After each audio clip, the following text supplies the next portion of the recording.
Okay. All right, so last section, okay, we're still dealing with logic. Last time we did truth tables. We did truth tables for conjunctions and statements, for disjunctions or statements, and then we had the one that was a little bit trickier, were the conditional statements when we had if then or conditional statements. All right, in section 3.3, the name of it's logical equivalence in De Morgan's laws. Really what we're doing is we're looking at some things that happen when we have conditional statements. So we're focusing on conditional statements in this section. Okay. Get just a little bit more in depth with those.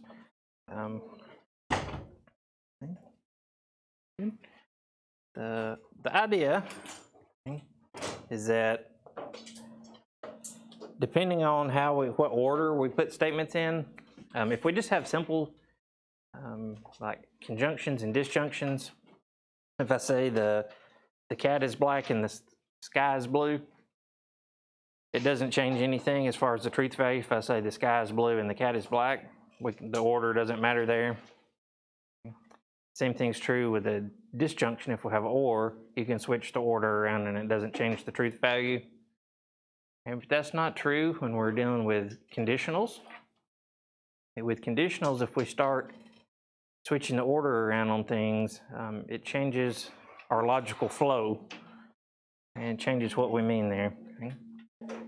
So we're going to look at what happens when we switch around parts of a conditional statement and when we negate different parts of a conditional statement. Okay? We're going to give names to what we're doing there. Are we switching the statements? Or are we negating the statements? Or are we doing both? Okay, so we're going to give names to those, the converse, inverse, and the contrapositive. Okay. And then we're going to see one other thing where we can make a conditional statement go both directions. You know, when we write if then, we have a double barred arrow going one way. So we're going to look at how the implication can go both directions. Okay, we'll end up with a arrow that has, or a double bar, double arrow kind of thing. You'll see. It's hard to describe. Okay, you'll see in just a second. Okay. So here's our breakdown. Okay. We're thinking about starting with the conditional statement if P then Q. Okay. P and Q are just mathematical statements. Okay. That's our starting place. Okay. If we just switch the order, okay, so we put Q first and then P, okay, that's what we call the converse. Okay, like the shoe. Like the shoe. That's the converse. Okay. If we, what's happening on the next one? So we're starting here, starting with the if P then Q. If we squiggle both sides, if we negate both sides, okay, or negate the first and the second statement, we get what we call the inverse. Okay. So when we're negating both pieces, that's the inverse.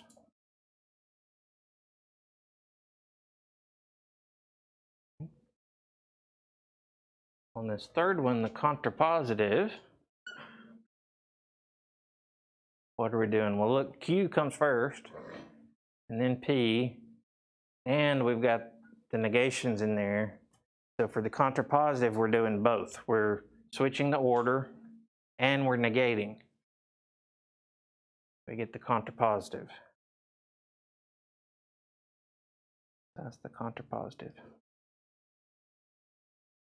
And then the last thing on this slide is the biconditional, where our implication goes both directions. It's the easiest one out of any of these.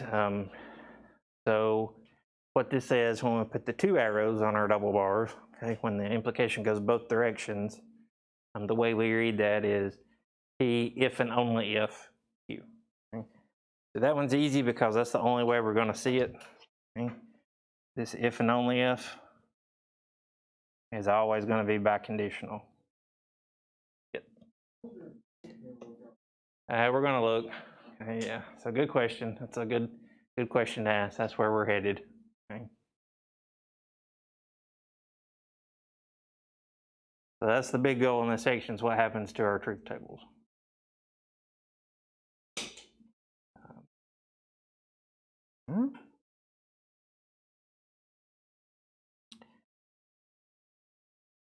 Okay. Got those down? Those three at least, the biconditionals, easy. All right. Let's practice a little bit. Let's look at this statement. We got a statement from Marilyn Monroe here, a quote. Okay. It says, if you give a girl the right shoes, then she can conquer the world. Okay. So we want to come up with all of our variations on this. Okay, we want to, that's our original statement. So it says we're going to call them our smaller statements A and B. So statement A would be you give a girl the right shoes. Statement B would be she can conquer the world, B. And then we see that we have a conditional statement, if then. Okay, so this original statement would be if A, then B.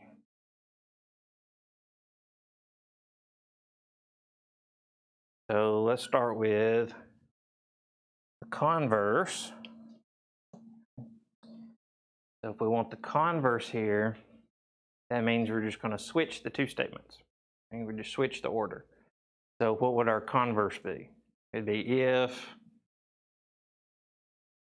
the second part, right? So if she can conquer the world, then I guess we could change the grammar a little bit here. We could say you gave a girl the right shoes. Okay? We're switching the order. So that's our converse.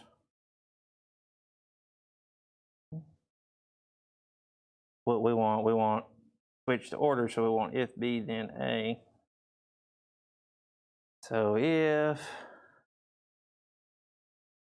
you can conquer the world,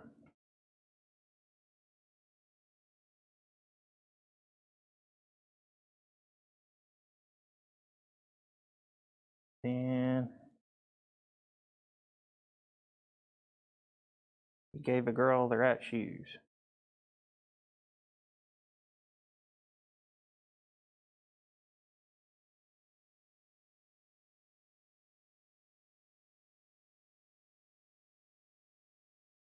That's converse. We're just switching A and B. Okay.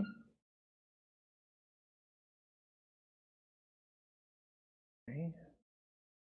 What about inverse? What are we supposed to do to our original to get the inverse? We got to negate it. That's right. We're going to negate both statements. Okay. So to get the inverse here,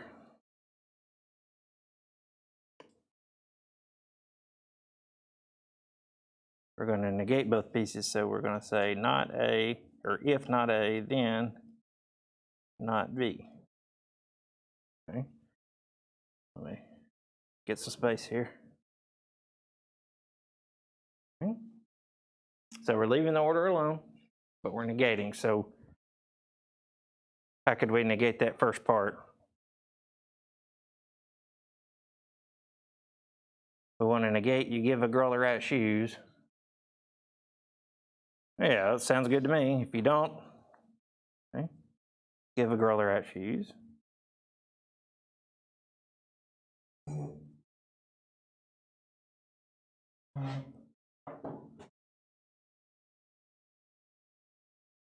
And then, what, we got to negate B this time.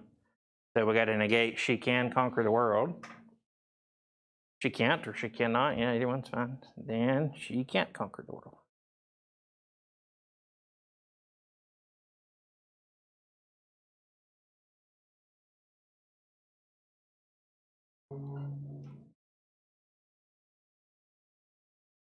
Okay.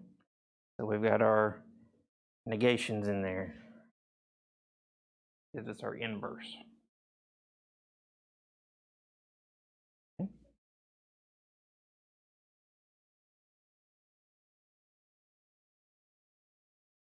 Okay, contrapositive.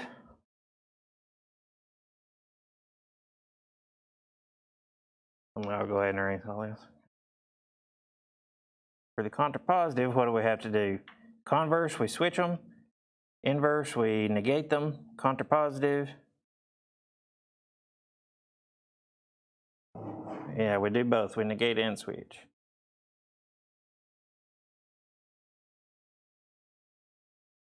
So we're gonna, that's not B. If not B, then not A. All right, so this one's got the most going on, so you have to be the most careful on this one. So, all right, so we want to start with the B part, but we've got to negate it. So we've already practiced that, right? So if negation of B, so if she can't conquer the world, right, that would be the negation of B.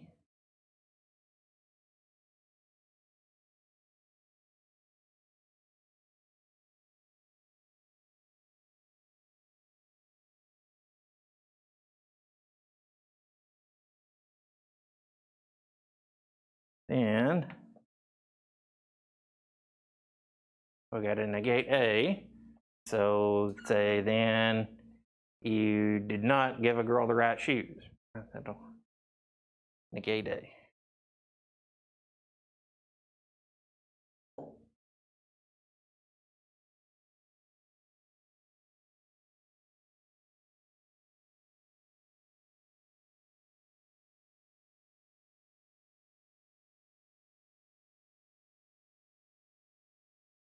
Okay.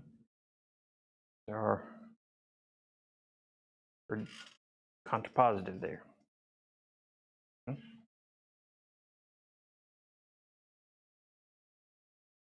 One more. Biconditional is the easiest because the biconditional, if we flip back, is always going to say if and only if. There's really not a lot of ways to write that. So to get our biconditional, what are we going to say? We're not going to start with if this time around. We're just going to start with statement A, and then we'll have statement B. Okay. So for the biconditional,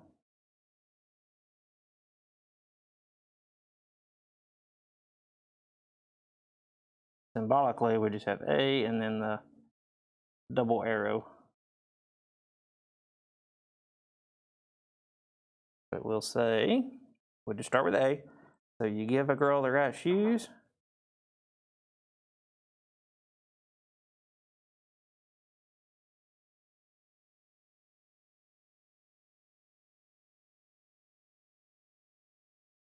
And we've got our magic statement, if and only if.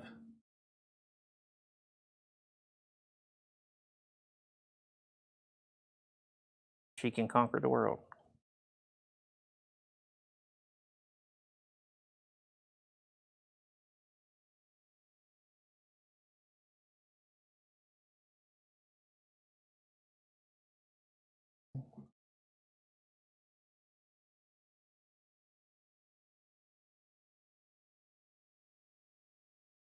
Well,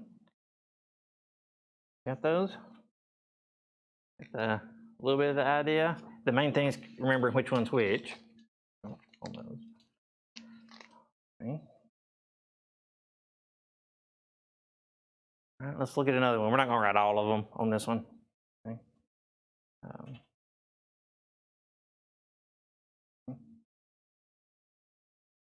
All right. Look at this one. So it says, given the following conditional statement, write the contrapositive. But if you look at it, this one's got something that makes it a little trickier, because if we try to break it down into statement A and statement B to start with, what's going on with our first statement? I cannot find my phone. It already has what done to it? Yeah, it's already got a knot in there. So it's already negated. So really, instead of calling this statement A, we would call this not A. And then the last one would be B, it is in the car. Okay, so we're starting with this statement. We're starting with if not A, then B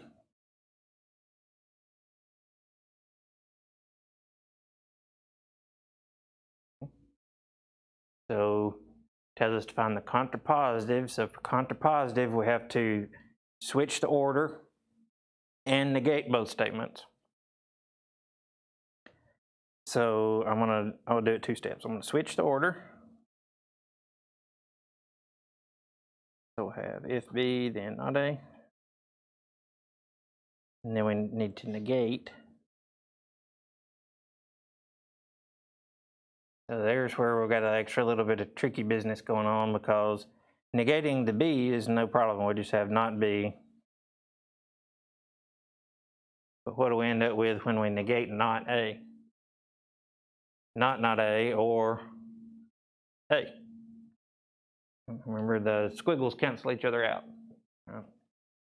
Not A is okay, but as far as being able to read it and it makes sense, it's easier if we just get to A. Okay, so what's our statement going to be then? We got to say if the negation of B, so if it is not in the car,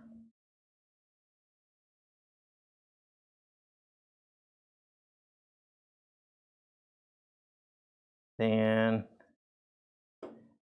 statement A, so not A, right? We got to undo the negation. So instead of I cannot find my phone, we'll say I can find my phone.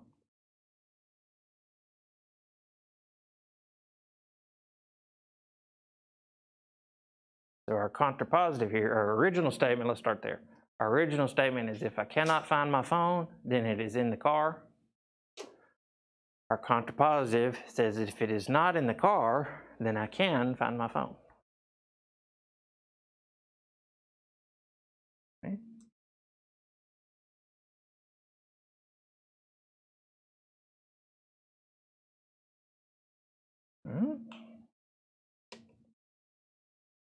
Got that one? Think so, sort of. Take a little practice. Okay.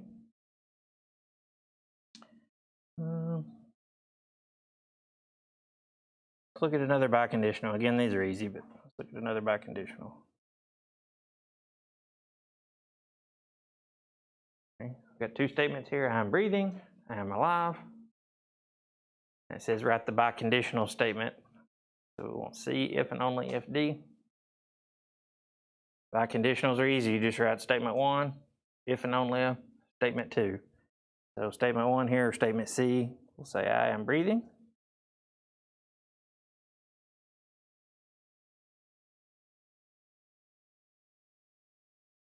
And then if and only if.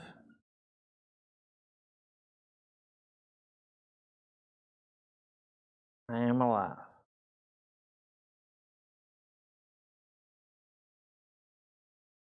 Or biconditional statement.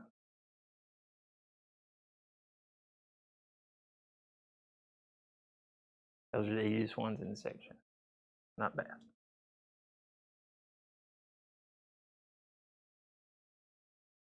Okay. As far as thinking about, we won't get too deep into truth values on biconditionals. Okay. But as far as we just tried to reason our way through that. What's this saying? This is saying for this statement to be true, we've got to have both of these things. Because it's saying you got to be alive and you got to be breathing. So we've got to have both of those things. That's as far as we're going to get into the truth value on biconditionals. Okay, we will look at the other one. So. So I'm not gonna make you fill out the truth table on all these. We're just gonna look at the truth table and then talk about what happens when we start with a conditional, and then we'll look and see what happens to the converse, the inverse, contrapositive. Okay, so let's take a look here. Okay, we're skipping that one. All right, so here's our truth table for just a conditional statement. And we got if A then B, and we got these two columns over here. For this one, we don't need the not A, not B column, but we're not concerned about all this anyway. These are just the possible combinations, right? What we want to look at is this piece. Right? So with the normal conditional statement, remember this one was the one that's a little bit weird. The only time it's going to be false is if the first statement was true and the second part was false. That's the only time we end up with a false on the conditional statement. Okay. The converse, if you look at it, it changes the truth table. Right? Or one time when we have a false statement, switches down a row. Okay? It's when we have false true. That's not super important. Okay, just notice it's different. Okay. We look at the inverse compared to the regular conditional, the same thing happens. And then if we look at the conditional and the contrapositive, our false is back in row 2. And biconditional we'll look at in a second, it's its own animal. Okay. So if we're looking at these 4 columns, okay, so just looking at this part of the table, looking at the truth values in there, you notice any relationships?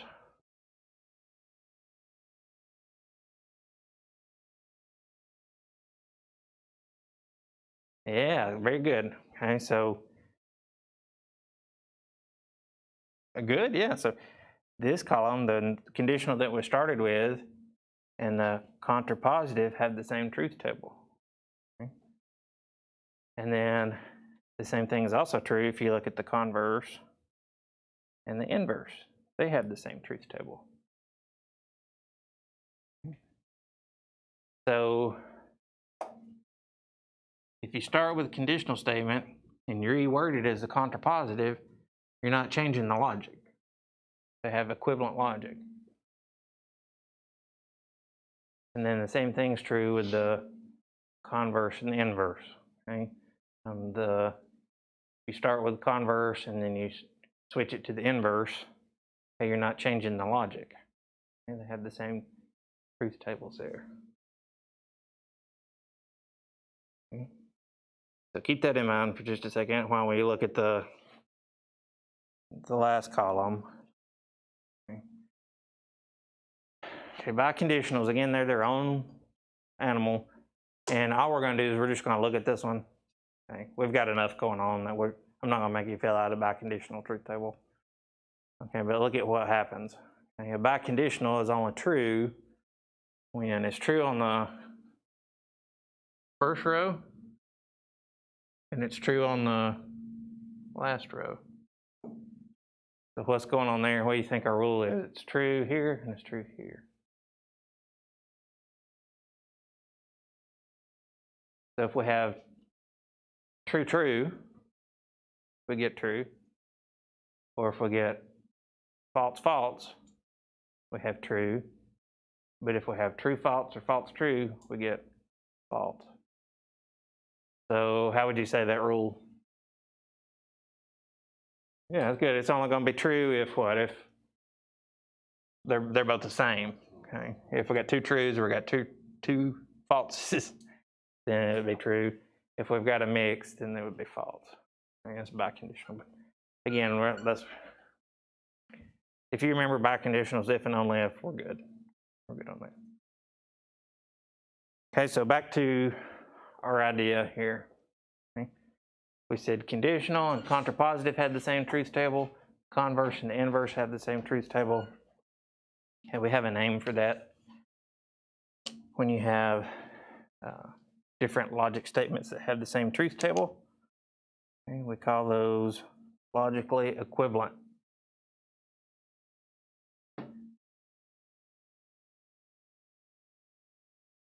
And we have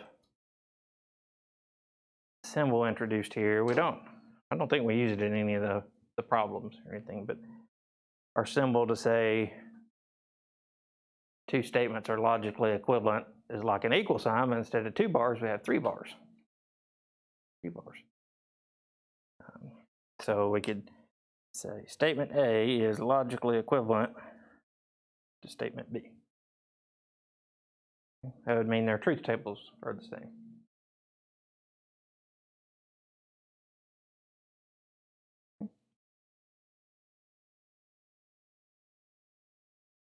So here we can say, we'll just do it in words here. We'll say the conditional is logically equivalent to the contrapositive.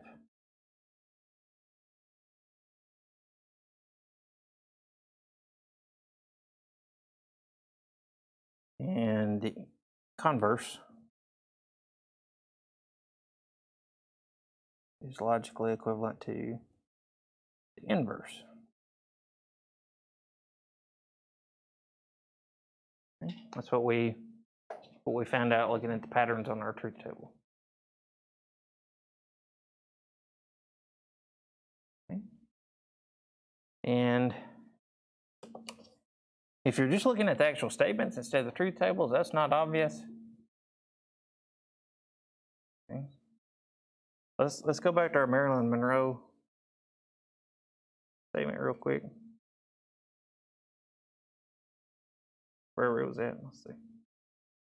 One more, sorry. Okay, so this is saying that we're logically equivalent if we say our original, if you give a girl the right shoes, then she can conquer the world. And saying that means the same thing logically as what? As the contrapositive. So logically, we're saying the same thing if we say, if she cannot conquer the world, then you did not give a girl the right shoes. And that's not necessarily obvious that those two have the same logic, but our truth table says they do.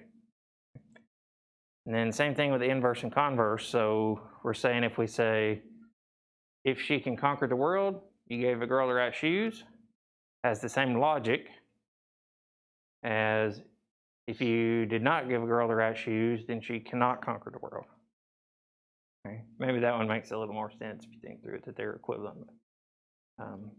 It's where the symbolic logic is really helpful, trying to think through things like that. Okay. A lot harder to think through the actual statements than it is to fill out a truth table, okay, once you get the hang of truth tables. Okay. Something else we can say now. We've got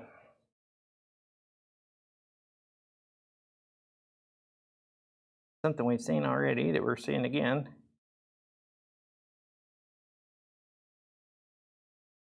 And that is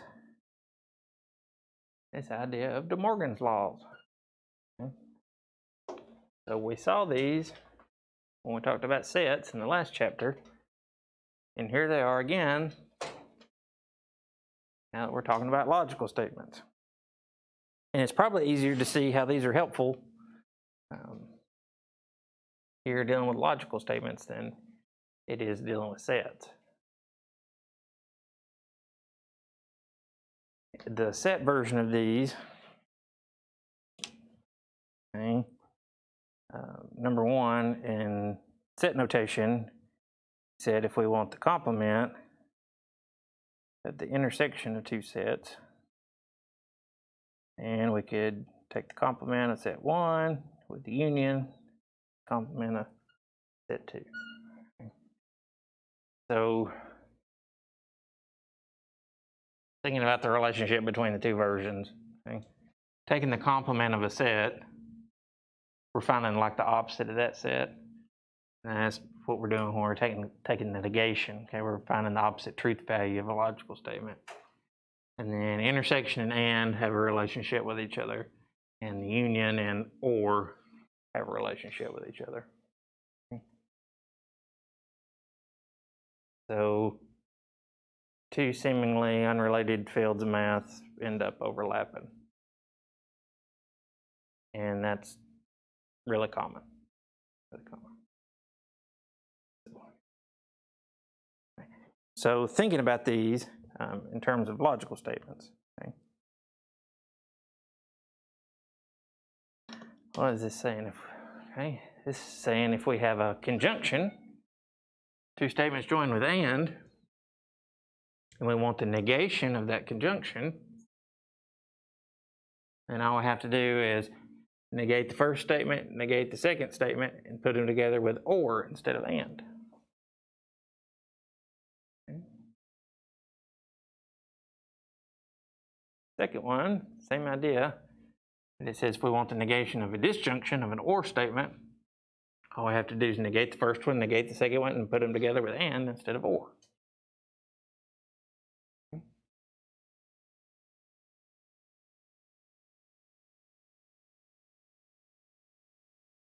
So without De Morgan's laws, if we wanted to do this, we would have to make a truth table, have our columns for P, columns for Q, and then either have our column for and or, whichever one we were doing, and then we would have to take the opposite of that truth table column.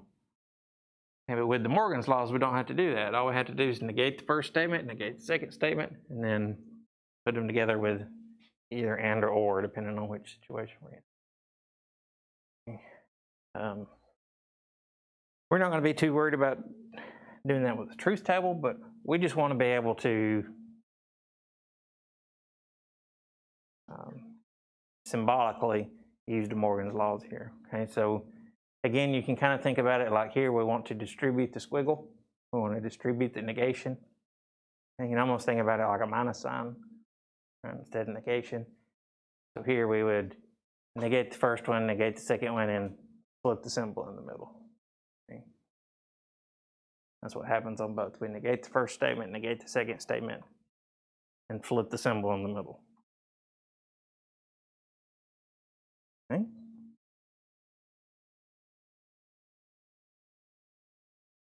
Well, let's look at another compound statement here. Okay. We're winding down. If your attention's getting thin, we're winding down. Okay. Look at this one. This one's got multiple choice here. Okay, we can do this.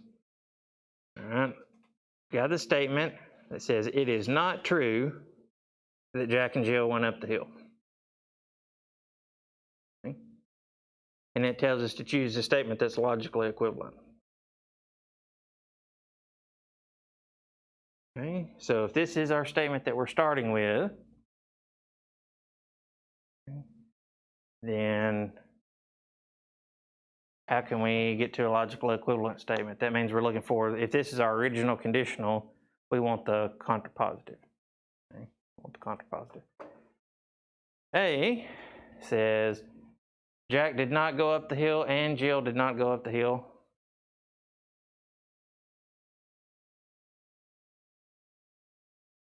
What's going on with that one?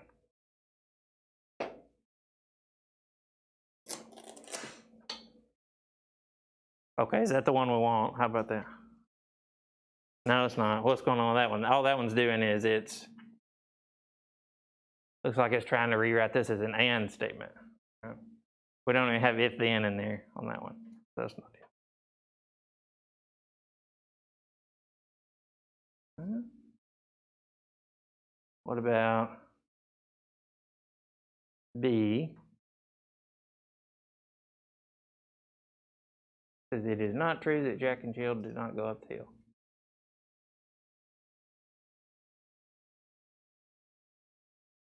Let's do it in symbols. Okay. Let's do it in symbols. So it gets confusing trying to think through without it. Okay, so let's break our original statement down into symbols. Okay. Yeah, this is not an if-then statement, so that was me being dumb. Okay, but we're not doing an if-then statement. So let's break this one down into symbols. Okay, what's our first statement? Our first statement, if we take the negation out, is it is true that Jack and Jill, or that Jack went up the hill. How about that? Okay. So what's going on here is we've got two statements that it is not true that Jack went up the hill, it is not true that Jill went up the hill. So let's look at it this way. Okay. We got one statement that says Jack went up the hill. Okay, let's call that A. And then we got another statement that says Jill went up the hill. We'll call that B. They're joined with and. And then the thing that's making this one confusing, okay, is this part. It said it is not true that both of these other things. So why that seems a little confusing to us is because it's negating both pieces of that. Okay. So we can look back at De Morgan's laws, okay, and figure out how to do this. So let's look back. It says if we want to negate A and B, or P and Q, or whatever we call them, how do we do that? We're gonna negate the first piece, negate the second piece, and switch it to or. Okay, switch it to or. So how are we going to do that here? So our first statement is Jack went up the hill. So we need to negate that. So we would say Jack did not go up the hill. Our second statement is Jill went up the hill. We need to negate that, so we would say Jill did not go up the hill. But then the other thing we need to do, right, we've negated A, we've negated B. The other thing we need to do is switch it to what? Or, switch it to or. So the one we need, okay, we need one that says Jack did not go up the hill or Jill did not go up the hill. Okay. Which one's that? D. Okay, D. Sorry if I made that more confusing than it had to be. I got a little off track there. I was still thinking about if-then statements. We have negated the first piece, right? Our first piece here says Jack went up the hill. So when we negate that, we get Jack did not go up the hill. Our second piece is that Jill went up the hill. If we negate that, Jill did not go up the hill. And the Morgan's laws say we switch and Jack and Jill, switch it to or. Okay. So we get our logically equivalent statement there. All right. That one was a disaster, so let's look at one more. Look at one more here.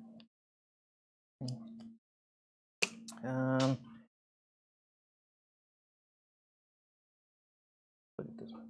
One more thing. We're not going to look at another one of those. One more thing here. Okay. Got one more thing to do in the chapter. We'll be done. And that's something we left out in the last section, okay, because we needed some of this other information. Okay. We talked about just negating a statement. If we just want to negate something, usually we can just throw a not in there. Okay. And then with De Morgan's laws, we talk about how to negate an and statement and how to negate an or statement. So the last one we're missing is how to negate a conditional statement. Okay. And this one's weird. Okay. It doesn't follow the same pattern as any of the other ones, unfortunately. Okay. So probably the easiest thing on this is just to remember the rule. Okay. Something to memorize. You're not going to hear me say memorize much. Okay. That's probably the easiest thing here. But if you remember the truth table for conditional statement, then this one can make sense and you don't have to memorize. Okay. But what's this one telling us to do? This is telling us to negate the statement if P then Q, the way we can do that is to write, it's logically equivalent to P, which symbol is that? And not Q. Okay. P and not Q. Okay, so you can memorize that, or you think about the truth table.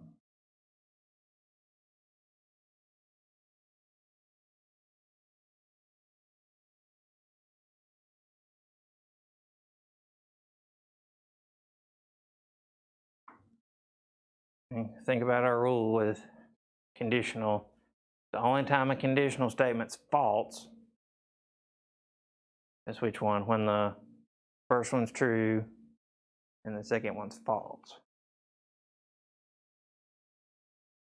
Okay, so that's the only time a conditional statement's false. So that's really what we're doing here when we're trying to negate if P then Q. We're saying, well, we'll say the first one, so this one's true, and we also need the second one to be negated or to be false. Okay. So we get P and not Q. Okay. So let's look at one. This is not going to be a big deal. Okay. Look at one here.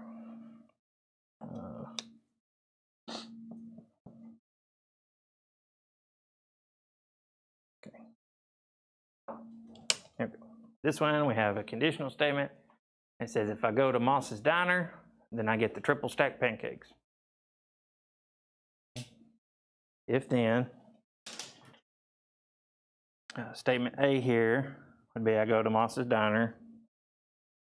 Statement B would be I get the triple stacked pancakes. That's if then, so our statement here is if A, then B. And we want to negate this whole statement.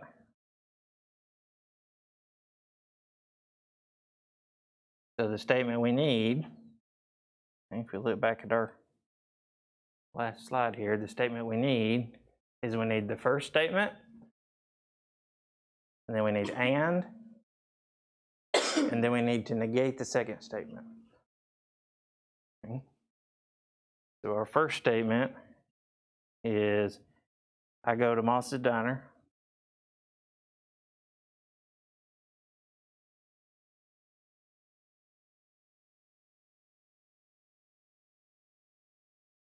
Then we need and then we need to negate the second statement. So we need to negate, I get the triple stacked pancakes. How can we negate that?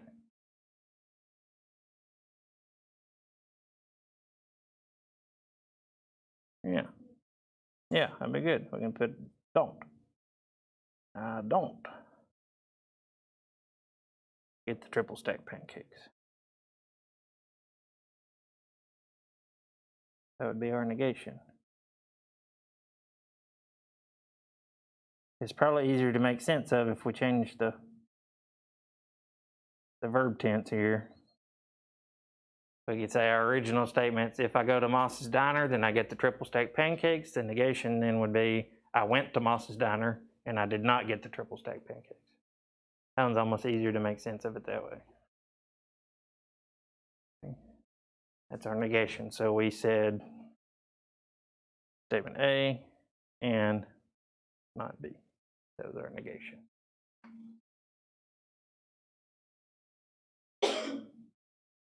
Okay.